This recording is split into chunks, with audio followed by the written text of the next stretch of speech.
గోమాతా సేవా ట్రస్ట్ త్యాగరాయ గణ సభ సంయుక్త ఆధ్వర్యంలో కళా సుబ్బారావు కళావేదికలో భారత్ భాషా భూషణ్ సినీ దర్శకులు రచయిత డాక్టర్ లక్ష్మణ్ రేఖ నిట్టల గోపాలకృష్ణ రచించిన గో సంహిత పుస్తకం మరియు గోమాత డివిడిని తెలంగాణ రాష్ట్ర సలహాదారు డాక్టర్ కెవి రమణాచారి ఆవిష్కరించారు. ఈ సందర్భంగా రమణాచారి మాట్లాడుతూ గోవుతో సమానమైన సంపద, గోసేవతో సమానమైన సేవ ఈ లోకంలో ఏదీ లేదన్నారు. పర్యావరణ రక్షణ గోవుతోనే సాధ్యమని, గోసేవ గోపూజ ఎవరైతే చేస్తారో వారికి సత్వగుణం సిద్ధిస్తుందని అన్నారు. మరికొందరు వక్తలు మాట్లాడుతూ వేదాలు, శాస్త్రాలు, పురాణాలు గోమాత ప్రాశస్తాన్ని వేణువులు కీర్తించాయని, గోవుకు సంబంధించిన విషయం లేకుండా భారతీయ సాహిత్యం లేదన్నారు. గోమాత భారతీయ జీవనంతో పెనవేసుకుపోయిందని, గోవు ఆరోగ్య సర్వప్రదాయని పలువురు వక్తలు కొనియాడారు.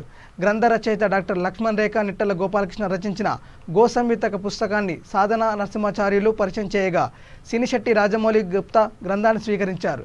ఈ కార్యక్రమంలో డాక్టర్ గౌరీశంకర్, కళా జనార్దన్ మూర్తి, ధర్మ ప్రచార పరిషత్ సభ్యులు సుబ్బారావు, శ్రీమతి కళా శారద, పిఎస్ రామారావు, టీవీ స్వామి పాల్గొన్నారు.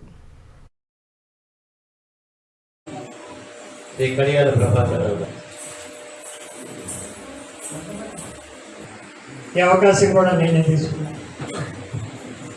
ఈనాటి గోపాదాల మనకి ఉంటాయి కదా, కాది గిట్టల గోపాలకృష్ణ గారు, మీరు ఆ పాదాలను నమ్ముకొని, గోపాదాలను నమ్ముకొని మీరు గో సేవ చేస్తున్నారు.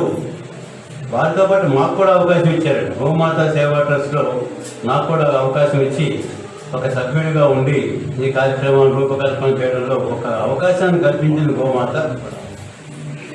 ఇప్పుడు ఇక్కడ గోమాత యొక్క ఆశీర్వాదంతో మరొక ఇద్దరు మిత్రులు ఉన్నారు, వారిని కూడా నేను పరిచయం చేస్తాను. సంపాదించిన వాళ్ళు ఎంబడి తిరుగుతాం మనం, కానీ ఇటువంటి మంచి మనుషులు, మంచి వ్యక్తులు ఉన్నారు.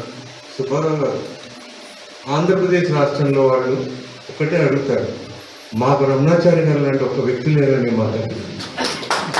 అది ఆయన ముందు చెప్పడం కాదు, ఆయనకి నాకు ఏమీ లేదు, ఆయన గురువు నేను శిష్యుని అంతే. కానీ అంత అద్భుతమైన పేరు సంపాదించుకున్నారు. ఆయన ఎంతమందికి ఎన్ని చేసినా ఒకడుంటాడు శనిగ్రహం, ఆయన శక్తికి మించి ఏదో కోరుకుంటారు. ఆ తర్వాత అయినా మీరు మమ్మల్ని పిలవాలి అని ఒక సందేశం పంపించారు. మా సినీ గేయ రమణాచారి గారు చెప్పినట్టుగా ఇది నా తండ్రి గారి ఆత్మ ఇక్కడ ఉంది, అక్కడ మా అమ్మగారిది ఉంది, ఇక్కడ మా అన్నగారిది ఉంది, పైన వీరందరితో పాటు మా కుటుంబంలో ఉన్న గుండవరం హనుమంతరావు గారు ఉంది. వ్యాపారమే చేయాలి అంటే సంవత్సరానికి ₹1 కోటి 2018 నుంచి మొదలు పెడితే ఇప్పటికి 3 కోట్లు, అందులో ₹1 కోటి ఖర్చు పెట్టి 2 కోట్లు నేను వెనకేసుకునేవాడిని. నాకున్న చిన్న జీవితంలో నేను కాలాన్ని నమ్మను, జ్యోతిష్కాన్ని నమ్మను, వాస్తు నమ్మను, దేవుణ్ణి నమ్ముతాను. బతుకున్నంతకాలం జాగ్రత్తగా ఉండాలి, అంతేగాని ఈ డబ్బు కోసం మీరు ఇచ్చే ఈ ఆఫర్లన్నీ వదిలేయండి. అటువంటి ఒక మానవతామూర్తి, వారికి ధన్యవాదాలు తెలియజేసుకుంటూ అధ్యక్షునిగా 2 మాటలు. ఆధ్యాత్మిక ప్రపంచంలో, భారతీయ సనాతన ధర్మంలో, హైందవ సమాజంలో